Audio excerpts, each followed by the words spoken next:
अस्सलाम वालेकुम, मैं हूं मुनीज़ जहांगीर और आप देख रहे हैं प्रोग्राम स्पॉटलाइट। नाज़रीन, आज सुप्रीम कोर्ट ने एक अहम फैसला किया है और सिविलियंस के जो मिलिट्री ट्रायल है उसको गैर आइनी करार देते हुए ये कहा है कि आम शहरियों का जो ट्रायल है वो फ़ौजी अदालतों में अब नहीं हो सकता है।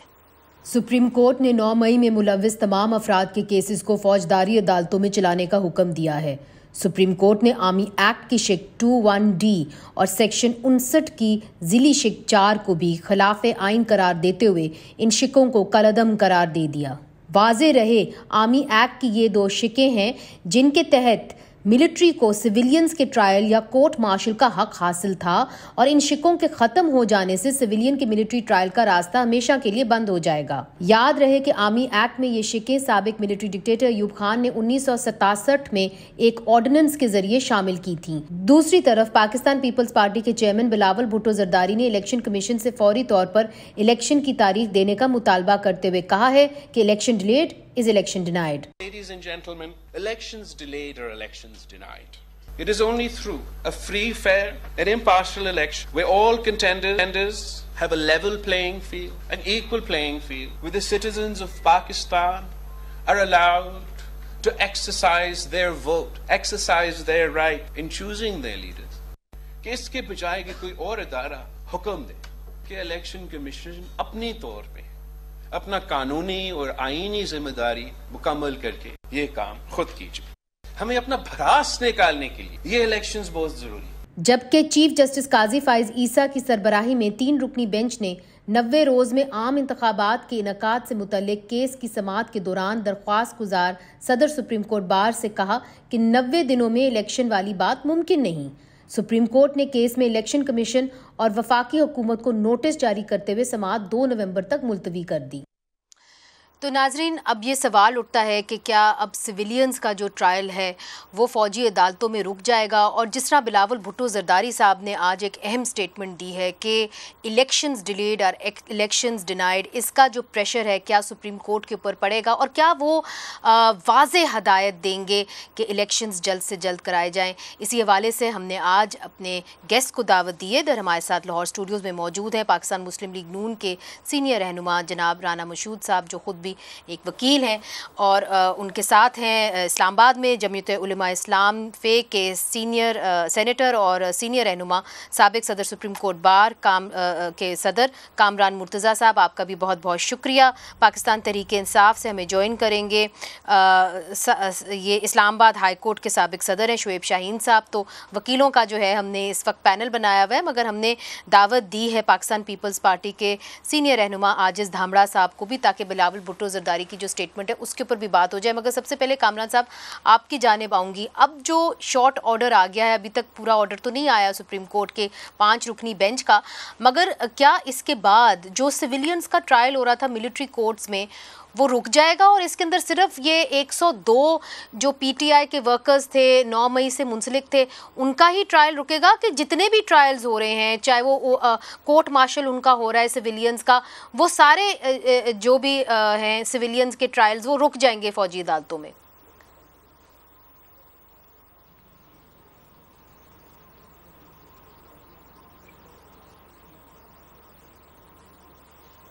कामरान साहब, आपको मेरी आवाज आ रही है?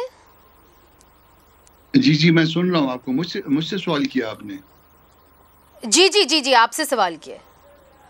हाँ, तमाम तर सिविलियंस के, पहले तो मैं सुप्रीम कोर्ट को अप्रिशिएट करता हूँ कि अदालतें चले अपने पाँव पे खड़ा होना शुरू हुई है कुछ, तो ये इस तरह से अदालतों को इस मामले में अपने सिविलियंस का, उनके हकूक़ का, उनके फंडामेंटल राइट्स का ख्याल करना चाहिए, और वो ख्याल किया गया है तो यकीनन जो है ना ये काबिल तहसीन है।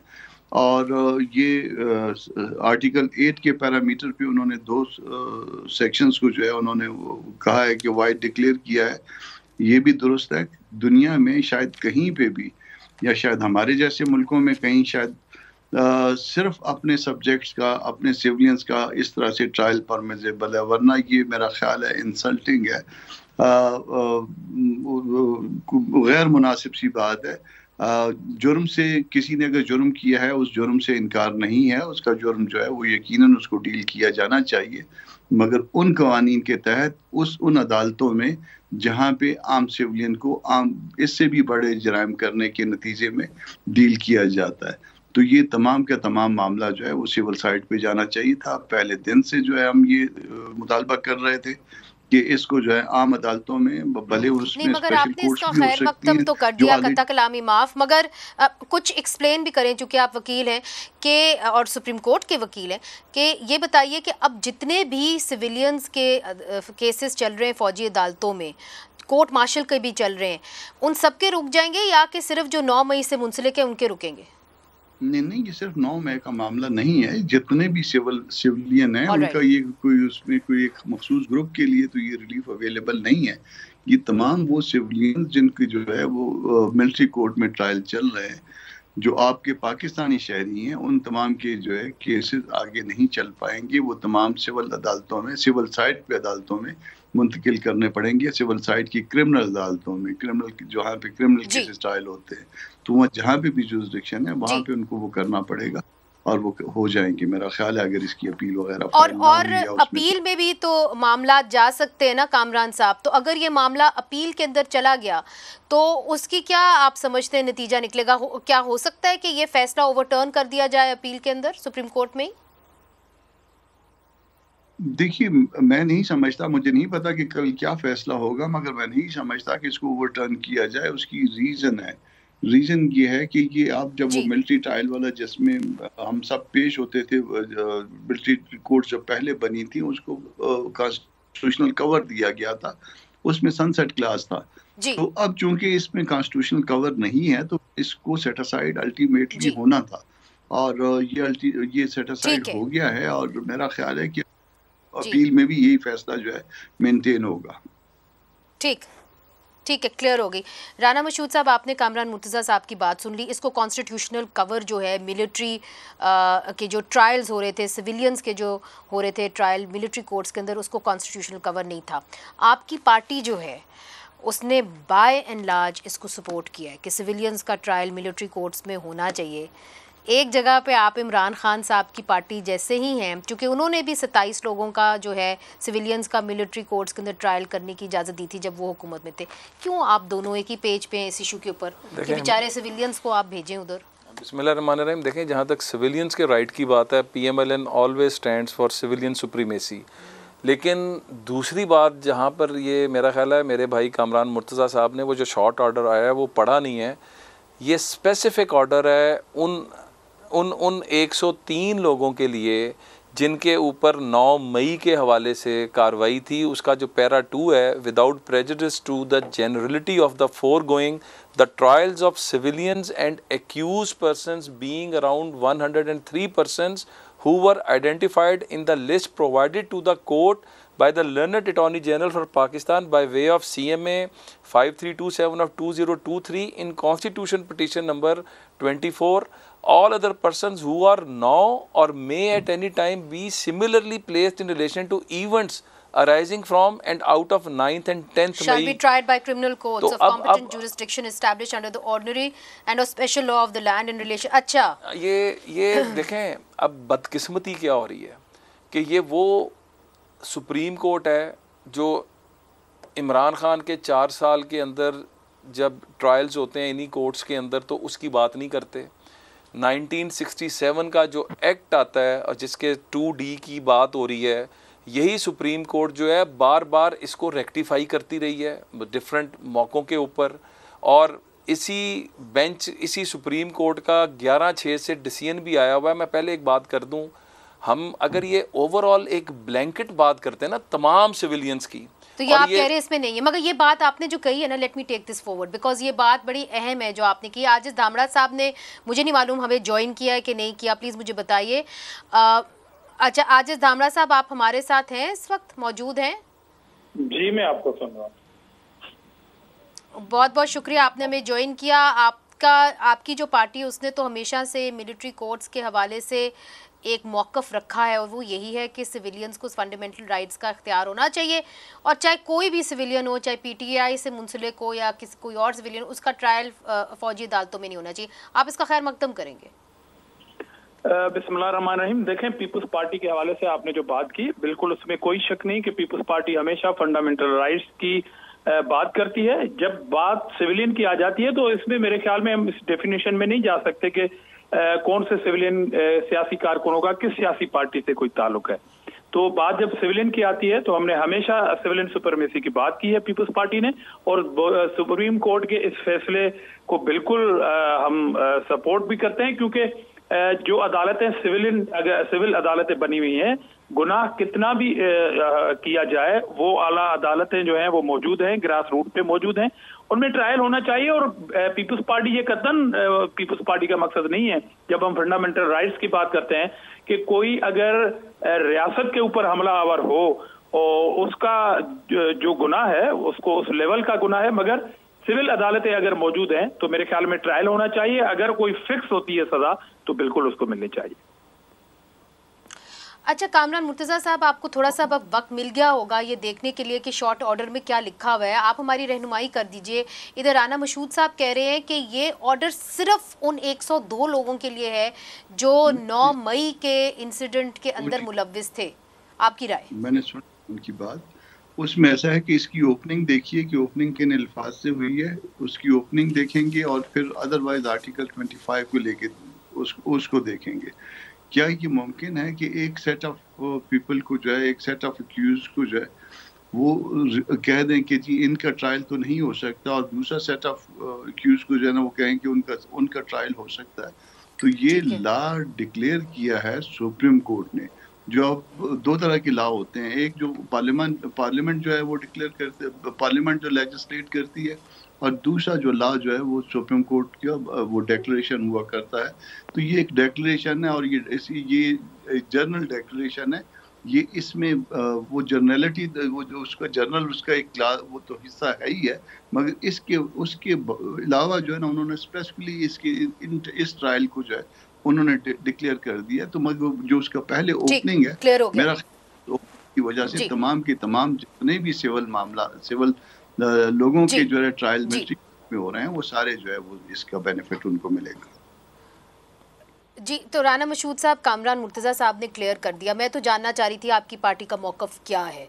क्या आम लोगों को फ़ौजी अदालतों में ट्राई करने दिया जाना चाहिए? और मैं तो ये इसलिए सवाल कर रही हूँ कि अगर आप फ़ौजियों के इन कामों में डाल देंगे कि वो अदालतों का काम करेंगे, तो फिर जो ख़तरा है और इतने बम धमाके हो रहे हैं उनका कौन ख्याल करेगा? जज तो नहीं करेंगे ना फिर? देखें, अब ये एक बहुत ही, मैं समझता हूँ कि इस तरह की आर्गूमेंट है। पहली तो बात है कि इसका बेनिफिशरी कौन है। इसके अंदर या तो इस शॉर्ट ऑर्डर के अंदर कहा जाता कि जो माजी के अंदर भी जितने केसेस जो है रेट्रोस्पेक्टिव इफेक्ट की बात नहीं की गई, और दूसरा आर्मी पब्लिक स्कूल पे जो हमले जिन लोगों ने किए थे उनके आर्मी कोर्ट्स में ट्रायल चल रहे हैं। कुलभूषण, उनको तो छोड़ दिया जनरल फैज ने, आपको याद होगा, उनको एमनेस्टी दे दी गई, उनको तो छोड़ दिया गया एक मुआहदे के तहत। और फिर आपको याद होगा एहसान तो टर्की में ट्वीट कर रहे थे बिलावल भुट्टो जरदारी साहब के खिलाफ। देखें, बात बड़ी सीधी सी है कि ये तमाम वो लोग हैं जिनको इस जजमेंट का फ़ायदा पहुंचेगा, लेकिन ये जजमेंट जो है ना, ये मुझे माजरत के साथ, ये मैं पूरी पढ़ी है जजमेंट, इसका रेट्रोस्पेक्टिव इफेक्ट की बात नहीं। ये शॉर्ट ऑर्डर के अंदर जो जिक्र हो रहा है वो सिर्फ और सिर्फ जो दर्द नज़र आ रहा है वो उन 103 बंदों का नज़र आ रहा है जिन्होंने हमले किए GHQ पे, जिन्होंने मतलब आर्मी इंस्टॉलेशंस पे हमले किए। इनकी जजेस की नीयत को अगर एक साइड पे कर दे, जो कि मुझे ऐसा लग रहा है आपकी बातों से कि आपको जजेस की नीयत के ऊपर शक है। अगर आप ऑर्डर को देखें असूली तौर पे, क्या आम शहरियों को मिलिट्री कोर्ट्स में ट्राई होना चाहिए? वो मिलिट्री कोर्ट जहाँ पे जो जज होता है उसको ये भी नहीं पता कि कानून के तकाजे क्या होते हैं। वो जो होता है उससे सिर्फ आर्मी की जो एक पैम्फलेट होती है वो पड़ी हुई होती है, और उसको ये भी नहीं बताया जाता कि आपका कसूर क्या है, और अपनी मर्जी का वकील नहीं दिया जाता। ये आपको मंजूर है? देखें, पहली बात तो ये है कि हमने हमेशा सुप्रीमेसी ऑफ कॉन्स्टिट्यूशन की बात की है।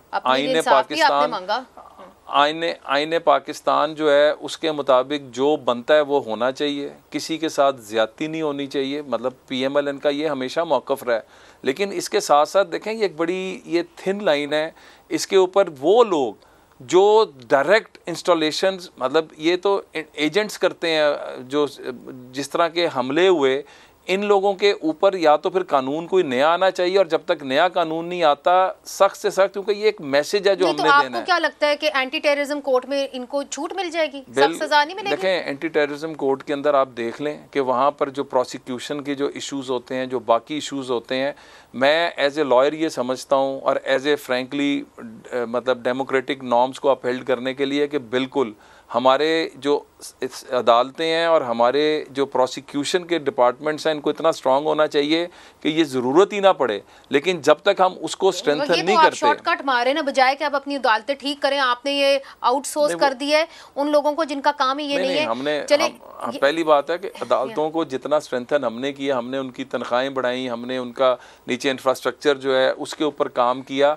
बदकिस्मती से होता क्या है कि जो पाकिस्तान के आइन और कानून को मानते ही नहीं है, पीछे 2013 से 18 तक हम क्या देखते रहे हैं कि सिविल नाफरमानी, बिल जलाने, हुंडी का कारोबार। चलिए फिर आपने एक असूली मौक़िफ़ जो है उसे आपने शाये अवे किया है, ये तो अब बात वाज़े हो गई है, मगर अब इलेक्शंस की तरफ आएंगे चूँकि वो बहुत अहम मामला है। उसके भी जो केस की समाअत है वो हो चुकी है, उसके ऊपर भी चीफ जस्टिस साहब के जो हैं वो रिमार्क्स आए हैं। उस हवाले से आजिज़ धामड़ा साहब से भी पूछेंगे, चूँकि आज उनके लीडर ने एक बड़ा अहम बात की, उन्होंने कहा इलेक्शंस डिलेड और इलेक्शंस डिनाइड। इसके बारे में भी पूछेंगे वक्फे के बाद।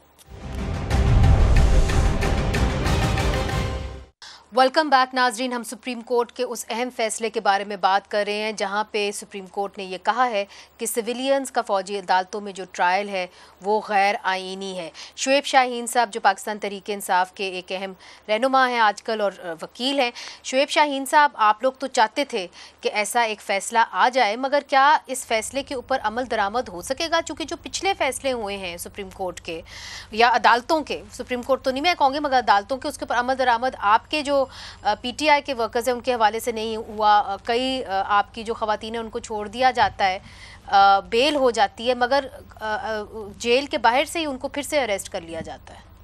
देखिए, ये तो मैं समझता हूँ कि बदकिस्मती है कि हमारे मुल्क के निज़ाम इंसाफ की, निज़ाम कानून की 15-15, 20-20 दफ़ा, 25 दफ़ा ज़मानतें होने के बावजूद उनको दोबारा गिरफ़्तार कर लिया जाता है। ख़वातीन के केसेस उठा लें, परवेज़ इलाही का केस देख लें, शहरियार आफरीदी का देख लें, और बेशुमार केसेस हैं, और अदालतें ये कहने पे मजबूर हो गई हैं कि भाई हमारे पास क्या लेने आते हो, हम तो आपको रिहाई दे देंगे, ज़मानत दे देंगे, लेकिन जब तक आप प्रेस कॉन्फ्रेंस नहीं करोगे तो तब तक आपकी जान नहीं छूटेगी। ये तो वो एक तरीक़ाकार है, ये एक फाशिस्ट हुकूमत का तरीक़ाकार तो हो सकता है, लेकिन ये कभी रूल ऑफ लॉ के तहत बनने वाली हुकूमतों का नहीं होता। मगर ये जो सुप्रीम कोर्ट का फैसला है इसके ऊपर कोई अमल दरामद हो सकेगा, वो या तो आप समझते हैं कि नहीं हो पाएगा? मुनीज़े, ये तो इस पे ज़रूर होगा, इसलिए कि रियासती इदारे कभी इस तरह का, जब अदालतों ने लॉ ही ख़त्म कर दिया।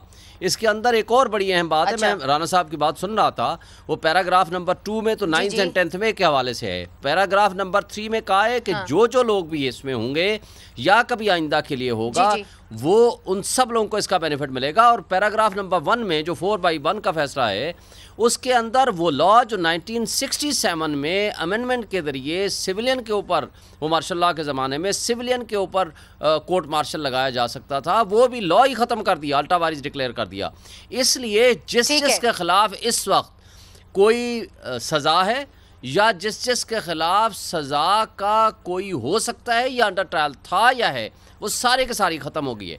हाँ, अलबत्ता ये जब फाइनल जजमेंट आएगी उस हद तक मैं कहता हूँ कि जो 21वीं तरमीम या जो 23वीं तरमीम थी, क्योंकि उसमें मेजॉरिटी व्यू मौजूद था, वो एक स्पेशल कॉन्स्टिट्यूशनल अमेंडमेंट के ज़रिए था, वो बात उन केसेस की हद तक अलग होगा। उसको भी जस्टिस सेठ वक़ार ने वो जजमेंट दे दी थी जो सुप्रीम कोर्ट में भी पेंडिंग है। लेकिन बाकी तमाम वो केसेस जिनके ऊपर कोई सज़ाएँ हो गई या थीं या हैं या आगे हो सकती हैं, वो सारे के सारे ट्रायल खत्म हो गए, कलअदम हो गए। ये कलअदम हो गए, और इसके साथ साथ मेरा नहीं ख्याल कि इसके ऊपर कोई इबाहम अब बाकी है, और ये कौम को, अवाम को ये मुबारक हो। जी, वो कामरान मुर्तज़ा साहब भी मुबारक दे चुके हैं, मगर अब ये देखना होगा कि जब ऑर्डर आएगा तो उसके अंदर और मज़ीद क्या चीज़ें। मगर एक और केस भी आज सुप्रीम कोर्ट में लगा जिसके अंदर जस्टिस काजी फ़ाइज़ ईसा ने रिमार्क्स भी दिए हैं और कहा है कि शायद इलेक्शंस जो हैं इतनी जल्दी नहीं हो पाएंगे। आजिज़ धामड़ा साहब, आज आपके लीडर बिलावल भुट्टो ज़रदारी साहब ने कहा कि elections delayed will be elections denied. अब क्या इस हवाले से आप लोग सुप्रीम कोर्ट में कोई अपील, कोई दरख्वास्त लेके जाएंगे? चूँकि अभी तक आप नहीं गए सुप्रीम कोर्ट में, सिर्फ सुप्रीम कोर्ट बार एसोसिएशन के सदर गए हैं। इस हवाले से? पीटीआई भी थी, पीटीआई भी गई थी, आज उसकी भी पिटीशन थी। जी जी बिल्कुल, जी बिल्कुल। देखिए पहली बात तो ये है कि पीपल्स पार्टी डे फर्स्ट से एक बिल्कुल आईनी और कानूनी और अवामी और जमहूरी एक मुतालबा कर रही है इलेक्शन कमीशन ऑफ पाकिस्तान से, किसी दूसरे इदारे से नहीं। तो चेयरमैन बिलावल भुट्टो जरदारी साहब ने आज भी अपनी उस बात को रिपीट किया है कि इससे पहले कि कोई और इदारा फैसला कर दे, बेहतर है कि इस मुल्क का खुद मुख्तार इदारा इलेक्शन के हवाले से इलेक्शन कमीशन ऑफ पाकिस्तान वो इलेक्शन का शेड्यूल हमें दे दे। तो आपको मालूम है कि आज भी फिर 2 नवंबर को ये डेट चली गई है। हालांकि ये इतना इम्पोर्टेंट केस था कि डे बाय डे इसको चलना चाहिए था, डेली बेसिस पे इसको सुनना चाहिए था, मगर क्योंकि ये अभी नवंबर फर्स्ट वीक में चला गया है, मगर पीपल्स पार्टी अपना ये मुतालबा दोहराती रहेगी। और मुझे उम्मीद है कि तमाम, मगर आप सुप्रीम कोर्ट में दरख्वास्त लेके जाएंगे कि नहीं? मेरा तो बिलखुसूस आपसे ये सवाल है। देखें ये अभी तो मैं डिस्क्लोज नहीं कर सकता आपके इस प्रोग्राम में, मगर पीपल्स पार्टी का जो चेयरमैन बिलावल भुट्टो जरदारी साहब का जो मौक़िफ़ है कि हम मुतालबा कर रहे हैं उस इदारे से कि आपको अपना काम खुद से करना चाहिए, बजाय कि कोई और इदारा आपको डायरेक्शन दे, मींस के सुप्रीम कोर्ट ऑफ पाकिस्तान। इसलिए आपको अपना काम खुद करना पड़ेगा। और तमाम पॉलिटिकल पार्टीज को इलेक्शन की बात करनी चाहिए, मगर अनफॉर्चुनेट के तमाम पॉलिटिकल पार्टीज अपने अपने एक्टिविटीज तो कर रही हैं, मगर इलेक्शन की डिमांड नहीं कर रही। अच्छा, चूंकि कामरान मुर्तज़ा साहब JUIF को रिप्रेजेंट कर रहे हैं, कामरान साहब आज जो बिलावल भुट्टो जरदारी साहब ने कहा कि elections delayed will be elections denied, अगर इलेक्शंस नहीं होते इसी साल मतलब दिसंबर से पहले, और जिस तरह मौलाना फजलुर रहमान साहब कह रहे हैं कि जनवरी से भी इनको आगे ले जाओ, तो हो सकता है कि अगर आप इनको और पोस्टपोन करें तो फिर हो ही ना इलेक्शंस, इसका खदशा तो है। हाँ मुनीज़ी, एक बात को मैं क्लियर कर दूं कि मौलाना फजलुर रहमान का स्टेटमेंट ये नहीं था कि जनवरी से आगे ले जाओ। मौलाना साहब का स्टेटमेंट ये था कि जनवरी के महीने में ये सूटेबल नहीं है बिकॉज ऑफ विंटर्स। तो वो इसको थोड़ा सा मिस इंटरप्रेट किया गया है। इसमें आप ये देख लीजिए कि ये हमने तो जनवरी पे जो है वो एतराज़ किया ना, पीटीआई की तरफ से मार्च में इलेक्शन था, एबटाबाद बेंच में तनूरी साहब की तरफ से पिटीशन लगी थी कि ये इसमें जो है ना ये मार्च में भी इलेक्शन फीजेबल नहीं है। तो हम इसको ये नहीं कह रहे कि आप जो है ना जनवरी से भी आगे ले जाओ, हम शायद ये कह रहे हैं या आपको बात नहीं समझा पाए कि ये जो है ना इससे पहले ले जाएं। इलेक्शन कमीशन के साथ जितनी हमारी मीटिंग हुई है रिकॉर्ड पे है, और उसके बाद हमने जल्द अज जल्द इलेक्शन का मुतालबा किया है। और मैं खुद जो उस मीटिंग्स का हिस्सा था, तो मैं पूरी जिम्मेदारी के साथ ये बता रहा हूँ कि मैंने खुद जो है ना ये कहा है कि 90 डेज के अंदर इसको ख़त्म कीजिए सिलेक्शन के मामले को, और मजीद ना अपने अदारे को ऊपर रसवाई लीजिए ना हम पे रसवाई डालिए। तो ये इसमें नहीं, मगर मैं आपसे ये जानने की कोशिश कर रही हूँ कि JUIF आइडियली किस महीने के अंदर इलेक्शंस जाएगी? देखिए, अगर दिसंबर में करवा दें तो कोई अर्ज नहीं है इसमें मुझे, बल्कि सुप्रीम कोर्ट बार के थोड़े से रवैये पे भी एतराज़ है। ये पिटीशन कब से फाइल हुई है, और पिटीशन जब सुप्रीम कोर्ट बार का प्रेसिडेंट फाइल करता है, मैं चूंकि प्रेसिडेंट रह चुका हूँ, मैं इस हवाले से ये अर्ज कर रहा हूँ कि सुप्रीम कोर्ट बार के प्रेसिडेंट के पास ये एक्सेस होती है कि चीफ के पास खुद 2 कदम चल के जा सकता है और ये कह सकता है कि बड़ी कौमी अहमियत का मामला है। उसने पूरे जो है ना 2 महीने तक इस एप्लीकेशन को जो है पिटीशन को हाथ नहीं लगा।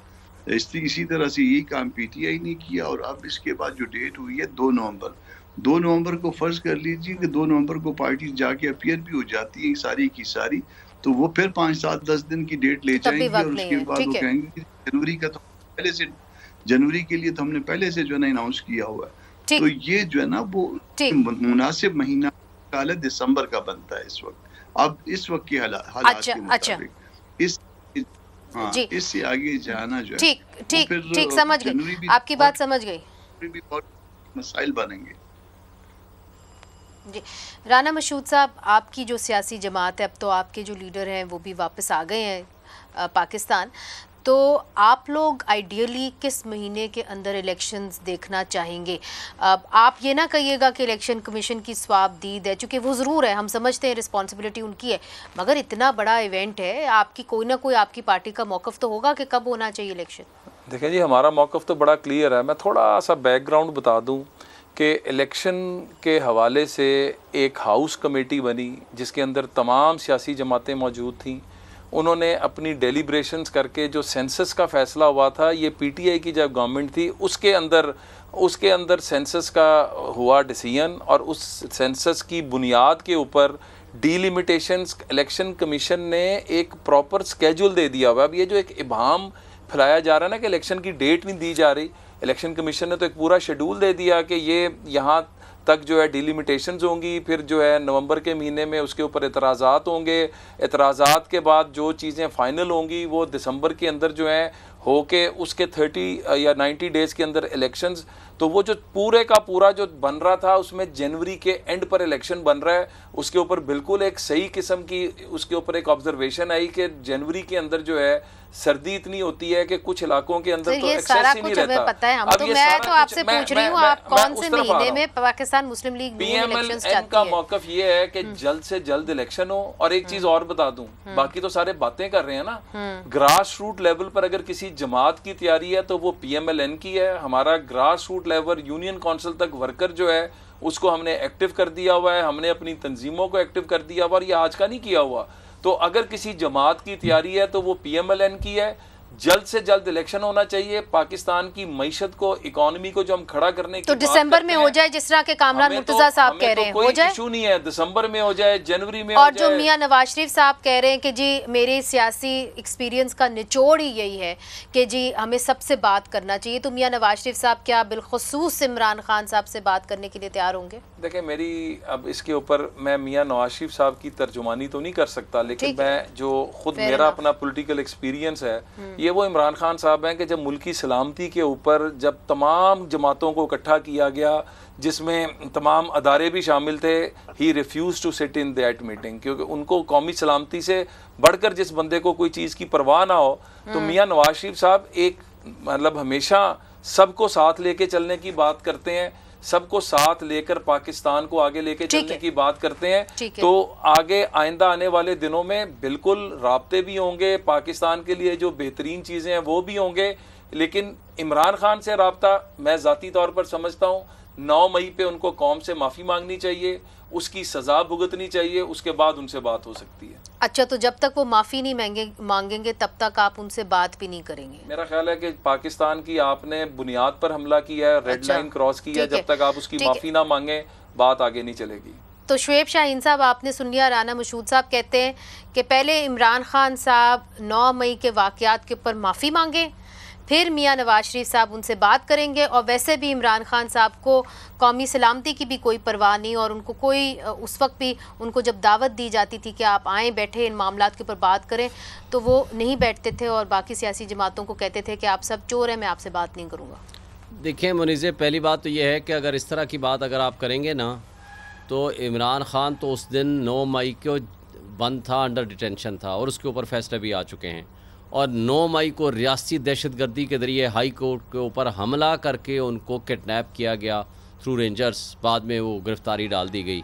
और जो अंदाज़ उनके साथ रखा गया, और जो आज तक पॉलिटिकल पार्टी PTI जो कि सबसे बड़ी पॉलिटिकल पार्टी है, ये सब इनके मुखालिफिन भी मानते हैं, और तमाम आप सर्वेज़ उठा लो, और उसके ऊपर जो सूरत हाल है, आज 100 से ज़ायद मुकामात पे हमने मांगे जलसे करने की इजाज़त मांगी, एक जगह पे अदालत के हुक्म पे मिला, और क्या कहा उन्होंने कहा कि जनाब जिनका क्रिमिनल रिकॉर्ड है हम जलसा नहीं करने देंगे, उठा के ले गए सबको। और क्या हुआ, क्या जो एक इश्तिहारी मुजरिम है नवाज शरीफ साहब, इस वक्त तक वो एब्सकॉन्डर हैं, वो कन्विक्ट भी हैं, क्या उसको तो सलूट मार के स्टेट गेस्ट का स्टेटस दे के बायोमेट्रिक भी आप वहाँ एयरपोर्ट पे ले जाते हैं, उनको तो अलाउ है, लेकिन अलाउ नहीं है आपको, PTI को अलाउ नहीं है। अच्छा, अगर आप इमरान खान के खिलाफ ये कह रहे हैं, नहीं मुझे ये जिस तरह कह रहे हैं कि जी इमरान खान साहब को 9 मई पे माफ़ी मांगनी पड़ेगी, आप तो उनको मिलते भी रहे हैं, क्या वो इसके लिए तैयार होंगे? मुझे ये बताएं, पहले तो मैं राना साहब से बड़े एहतराम के साथ, मेरे दोस्त हैं, इनसे मैं बात करूँगा। भाई, जो हाईजैकिंग आपने की थी, जिस वक्त हवा में 200 से ज़ायद अफराद को आपने कहा कि इनको इंडिया ले जाओ, या बिल्कुल 7 मिनट का फ्यूल रह गया है गिरा दें, उससे माफ़ी मांगी आपने। जो आईनी रियासत के सबसे बड़ा इदारा सुप्रीम कोर्ट के ऊपर जब आप चढ़ दौड़े थे, हमला किया था, क्या आज तक आपने उससे माफ़ी मांगी? इमरान खान ने तो कोई ऐसा जुर्म नहीं किया। अच्छा, अगर किसी ने जुर्म किया है कानून के मुताबिक प्रोसीड करें, आपको मना किसने किया है? लेकिन आपकी शोएब शाहीन साहब, मैं मुझे इजाज़त दीजिए, मुझे छोटा सा वक्फे का कहा जा रहा है, छोटा सा वक्फा मैं शामिल करती हूँ, फिर इस बात को जो हम आगे बढ़ाते हैं।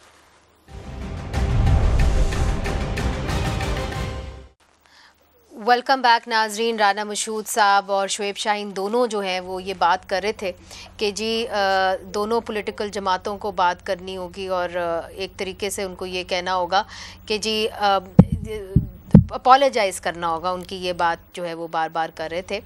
तो आजिज़ धामड़ा साहब, आपने तो दोनों जमातों की बात सुनी है, मगर आपकी जो पार्टी है वो एक और स्टांस लेती है और वो ये भी कहती है कि हमें किसी भी सियासी जमात को बाहर नहीं छोड़ देना चाहिए पॉलिटिकल फ्रेज से। तो आज जिस तरह बिलावल भुट्टो जरदारी साहब ने बात की है, आप क्या कहेंगे कि क्या इमरान खान साहब को इलेक्शन लड़ने देने की इजाज़त देनी चाहिए कि नहीं? उस पार्टी का मौक़िफ़ तो शुरू से ही क्लियर था ना कि 9 मई से पहले People's Party chairman Bilawal Bhutto Zardari साहब वाज़ेह कह रहे थे कि हमें खान साहब से भी बात करनी चाहिए, मगर 9 मई के बाद सूरत हाल बिल्कुल चेंज हो गई और ज़ाहिर पीपल्स पार्टी समझती है कि वो लोग जिनका डायरेक्ट या इनडायरेक्ट इन्वॉल्वमेंट है रियासती इदारों के ऊपर हमले की, उनकी तो कहानी अलग है। मगर पॉलिटिकल पार्टी, सारी पार्टी को अगर हम बाहर कर देंगे, कालंदम करार देंगे, तो उस पर हमारा मौक़िफ़ ये था कि जिनके खिलाफ केसेस हैं, जिनके खिलाफ एविडेंस मौजूद हैं, उनके खिलाफ कार्रवाई होनी चाहिए, चाहे वो इमरान खान साहब की जात खुद हो या उनकी पार्टी की सीनियर लीडरशिप हो। काफी तो जेलों में है, मगर बिंग एक पार्टी उसको हम इलेक्शन से बाहर करने के हामी नहीं थे कि पीटीआई पे जो है वो पाबंदी लगा दी जाए। मगर जाहिर है आप ये कह रहे हैं इमरान खान साहब के हवाले से कि जो भी केसेस उनके सामने खुले हुए हैं उनको सामना करना पड़ेगा। कामरान मुर्तज़ा साहब, देखिए एक बात अली मोहम्मद खान साहब ने की है और ये कहा है कि सदर आरिफ अलवी साहब को चाहिए कि इस्टेब्लिशमेंट को, नवाज शरीफ साहब को, मौलाना फजल रहमान साहब को, इमरान खान साहब को, सबको एक ही पेज के ऊपर आ जाना चाहिए और बातचीत होनी चाहिए। शाहिद खान अब्बासी साहब भी ये बात कर रहे हैं। आपको लगता है कोई ऐसी काविश हो रही है कि इन सबको एक ही स्टेक होल्डर्स को एक ही पेज पे बुला के ये मुज़ाकरात करने की कोई फ़ायदा भी होगा इलेक्शन से पहले? देखिए, एक वक्त में ना कई तरह से कई डायरेक्शंस में काविशें हो रही होती हैं और वो उसमें ये जेन्युइन जो है ना वो आपको पता नहीं चलता कि जेन्युइन कौन सी है, इनजेन्युइन कौन सी है। तो ये काविशें यकीनन हो रही होंगी। ये काविशें पहले भी इल्वी साहब ने भी की हैं और इल्वी साहब ने बाकी और आना जाना उनकी आनियाँ जानियाँ और भी बहुत सारी थी जिसमें वो मुख्तलिफ मामलात में कभी मशवरा लेने के लिए चले जाते थे, मगर मीनवाइल जो ना वो साइन करके भी चले जाते थे आर्डर्स। तो बहुत सारे इस तरह के मामलात हैं। अभी भी जो है ना वो एक दुरानी साहब का नाम लिया जा रहा है कि दुरानी साहब बीच में जो है ना वो कोई मीडिएटर का काम कर रहे हैं। इल्वी साहब का भी जो है ना वो उस हवाले से इनकी उम्मीदें भी हैं पीटीआई की। मगर बात ये है ना कि वो क्या बिटरनेस खत्म हो गई है? आप फर्ज कर लीजिए, मैं अपने हवाले से बात करता हूँ। एज ए प्राइम मिनिस्टर जब आप जलसों में जाते हैं और किसी को डीजल कहते हैं, किसी को पेट्रोल कहते हैं, किसी को चोर कहते हैं, किसी को डाकू कहते हैं, क्या वो बिटरनेस ऐसी खत्म हो जाए? मुश्किल हो जाता है इकट्ठे बैठना। मुश्किल हो जाता है। हम सारे जो है ना, ये देखिए हमारा एक अपना कल्चर है और इसमें जो बिल्कुल बिल्कुल ये बात आपकी दुरुस्त है। तो अब किसी ने बुराई की है तो हमने इसके बावजूद हम प्रिंसिपल स्टैंड जो है ना वो जहाँ पे प्रिंसिपल स्टैंड है वो लेते हैं, मगर बुराइयां हमको भी याद है ना कि हमारे साथ क्या होता है। नहीं, बिल्कुल ये बात दुरुस्त है, मगर हम उम्मीद करते हैं। आप सबका बहुत बहुत शुक्रिया, कामरान मुर्तज़ा साहब, राना मशहूद साहब, सोहेल शाहीन साहब, शोएब शाहीन साहब और आजिज़ धामड़ा साहब। मगर आप लोगों की तरफ ही जो है अवाम देख रही है और वो ये समझती है जो भी उनकी मुश्किलात का हल है, चाहे उनके फंडामेंटल राइट्स वायलेट हो रहे हों, चाहे गुर्बत का सामना करना पड़ रहा हो, तो वो यही समझते हैं कि सियासतदान ही उनको इस मुश्किल से निकाल सकते हैं। तो जब तक सियासतदान इकट्ठे मिल के एक ही पेज के ऊपर सिविलियन सुप्रीमेसी और जमहूरियत के लिए काम नहीं करेंगे, तब तक जो है अवाम की तवक्कुआत के ऊपर पूरा नहीं उतरेंगे। मुनीज़ जहांगीर को इजाज़त दीजिए। खुदा हाफ़िज़।